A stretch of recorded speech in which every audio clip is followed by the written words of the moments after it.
Tudi,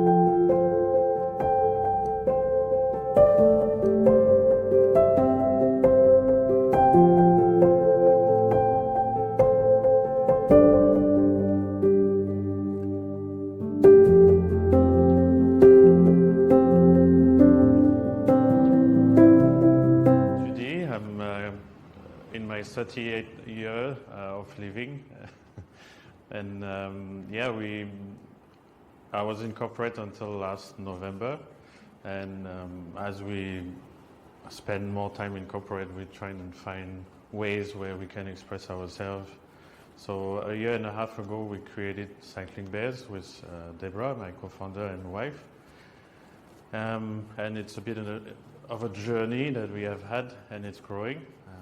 So we work on this for the last 18 months. That's the reason why we are meeting today. Originally, I'm French. I come from Brittany, so the western peninsula of France. It's a quite quiet area of France. I grew up with dad being a carpenter, which explains a bit my love for the craft and for things that are made of noble material. I was always interested in how things work, so I became a mechanical engineer. I worked in the automotive industry for the best of 6 years, and then I migrated into product management and sales in the region. So I was the head of sales for a fire protection company until last November. When I'm not working or when I'm not at home with Deborah enjoying our life together, I'm a passionate cyclist. I spend most of my time riding bikes on the road with friends, so it's a perfect social vector, but it's also kind of a family inheritance. My dad was always watching TV or road racing when I was a kid, and I guess he passed me the virus early on. So the reason why the brand is called Cycling Bears? It's a bit of a cheeky joke. It should have stayed a joke at home. During COVID, I didn't ride as much, so I put on a bit of weight, and I self-inflicted a joke, which is Tudi bear, as I was getting a bit plump. Relatively to me, cycling 10 to 20 hours a week and being very skinny, I was just putting on a bit of extra. And then fast forward, finding a name for the company, and we associated Tudi bear and cycling, so Cycling Bears.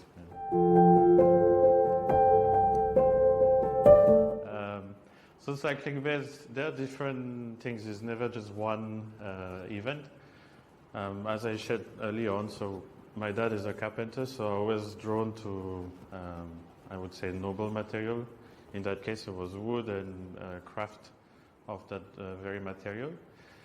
But the real start was during the pandemic. We had a room that we use as guest room that we converted as exercise room. So we had a yoga mat lying on the floor, and after a couple of weeks where that mat was sitting on the floor, it just starting to melt, and until today I can still see the imprint of the mat on the floor.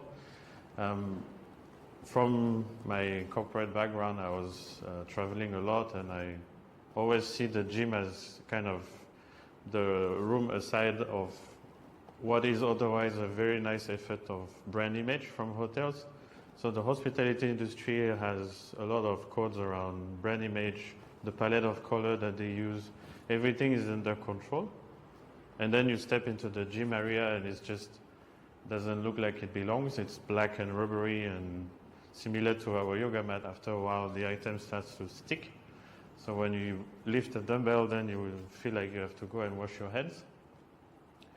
So all of this kind of started to make a point for Deborah and myself that there was, or there had to be, another approach to fitness around just going back to simpler approach for the materials, and also integration of the final solution into the space. For two reasons. One is the layout. We find that the traditional gyms are too cluttered. It's more of an exercise of how many machines I can staff in a small space, rather than what do really people use, what do they really need for their fitness routine to be fulfilled. And last is the look and feel. When I exercise in a room that is just black and rubbery, is that drawing me to use it? Is that enticing? Is that a proposition that makes me wake up and feel energized about exercising? Not really. So we tackled all these problems early on, and we associated with like-minded people. So we find that after a few months doing this, we kind of partner with family businesses that also went through a similar reasoning of how do we make the fitness industry better? How do we make it so that people are drawn to exercise, may that be at home or in the hotel setting? You touched on a lot of things that we are very sensitive or very strong about. But if you go back to selecting a piece of equipment over another, actually most of the functionality of gym equipment is 20, 30-year-old. It's nothing new.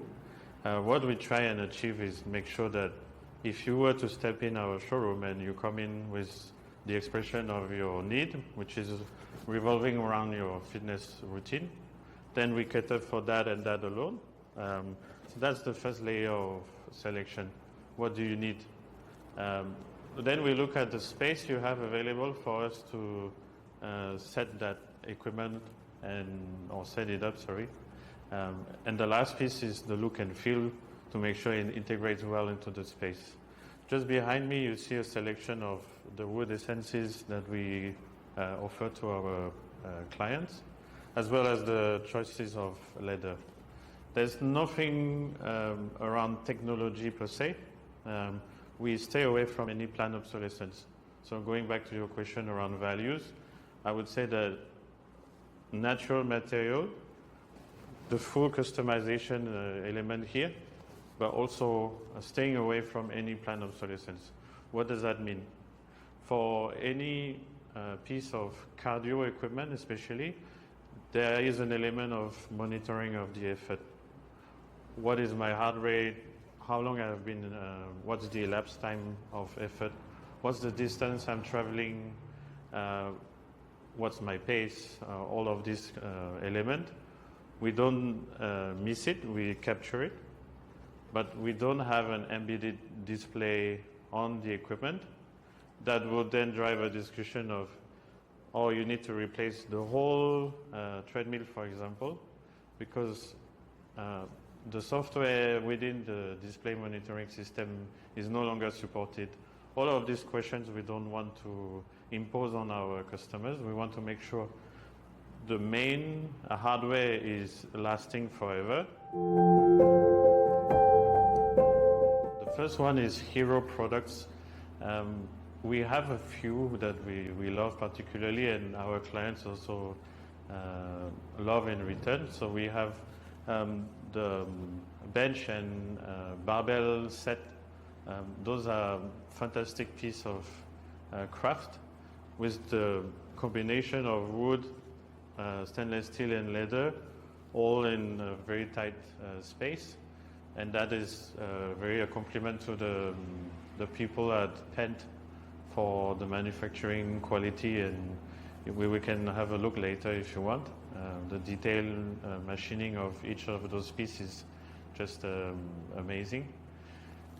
We also have a few items that allow a lot of freedom of the design. So the free weights, we do a lot of design for our customers where if they are not having a big space available, we do in-cabinet storage for the weights with tailored leather pads laid in the shelf, and then each and every weight has a placeholder available where it's all made to measure, so it looks like it was meant to be really.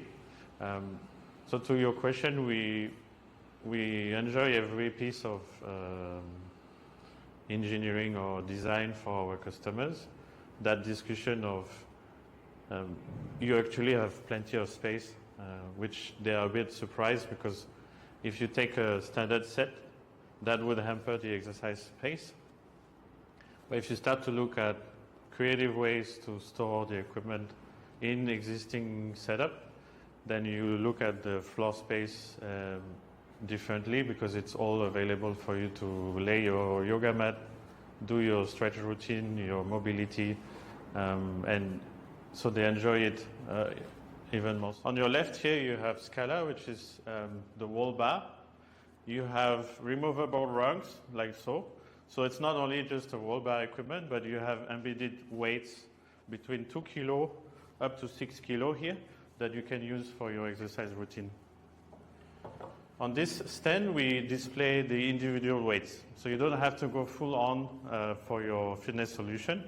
You can just purchase a couple of dumbbells that you need together with a yoga mat, and that will be the entire fitness routine for yourself. So beautiful array of weights with the combination of the different wood essences that we have at Cycling Base. You can see here on the wall 2 yoga mats. The idea again is I can play around with the color for the main leather, the leather accent, the wood essence, and some detailing like this with stitching of your logo or just a few words for a friend. So at Cycling Base, we started off as a fitness provider. We were looking at your traditional cardio, strength, flexibility equipment. And we newly integrated recovery as part of our offering, shifting from that fitness element to really a wellness approach.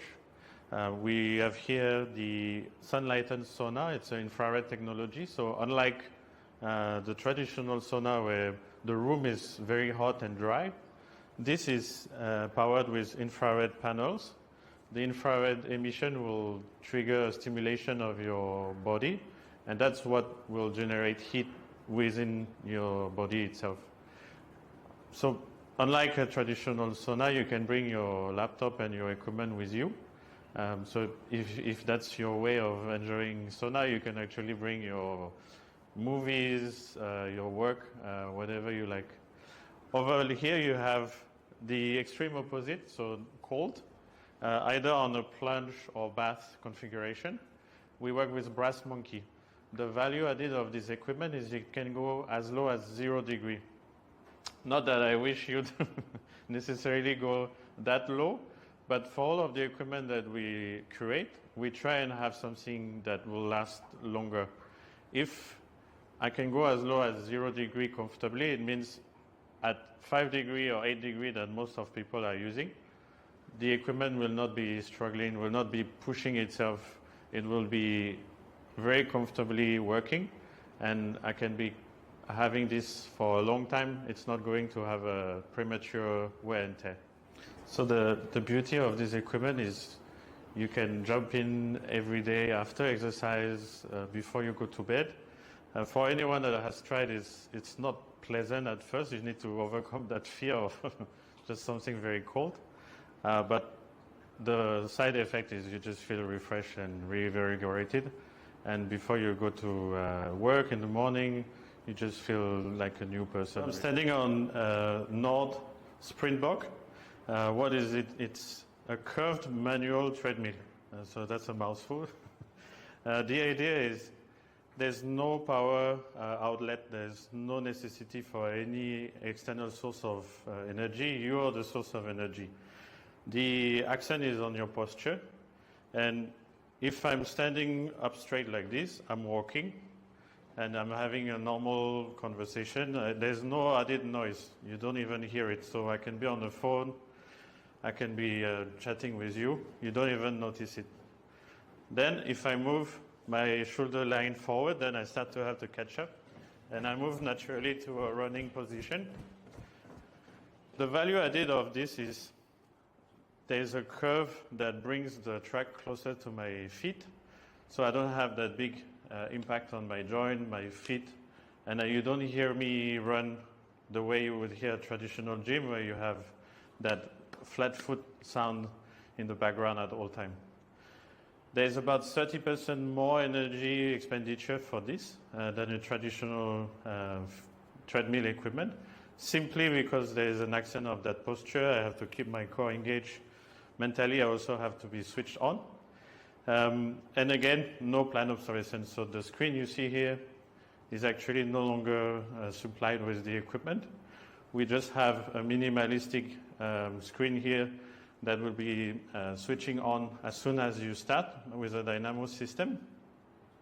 And if you want a bigger immersion, you can use your own phone or your own tablet paired with Bluetooth. So the idea is to bring fitness at home or in any living space. So that can be for individuals, for hotels, the hospitality industry in general. It's just drive people to exercise more, remove all of the complexity that we put on ourselves with features that we don't need, all sorts of tracking devices and all these. Going back to the basic of exercising, which is fun. We just go share this with friends. It's part of our living room, so we just see it more. We just want to use it more rather than seclude it to the basement and away from people to see, because we are ashamed of that black and rubbery piece of bench or whatever that may be. So really it's just bringing back fun, design to fitness. And that in lieu will just bring people to exercise more and talk about it with their friends and create a positive energy around it. So interestingly enough, Cycling Bears joined FIND in 2022. We wanted to be associated more with design than fitness. We believe that our fitness functionality is ticked, covered, but we really wanted to emphasize on the design. And being surrounded with other companies that are very strong on design, coming from everywhere. We have people exhibiting from the APAC region, by and large. We have people from Italy, from Europe. We have visitors from all over the world, and that creates discussions, synergies around design. That keeps us also awake and aware of what's the trend for design in general, not just happy cycling bears looking at our belly button and thinking we are better. So every year we get a bit of a pulse, a bit of a check, and also just creating relationships with people in all over the world for design, and following up also on what they are doing. And I'm meeting people in Milan that we met in FIND in 2022 and then 2023. So it's very positive overall and overview on design.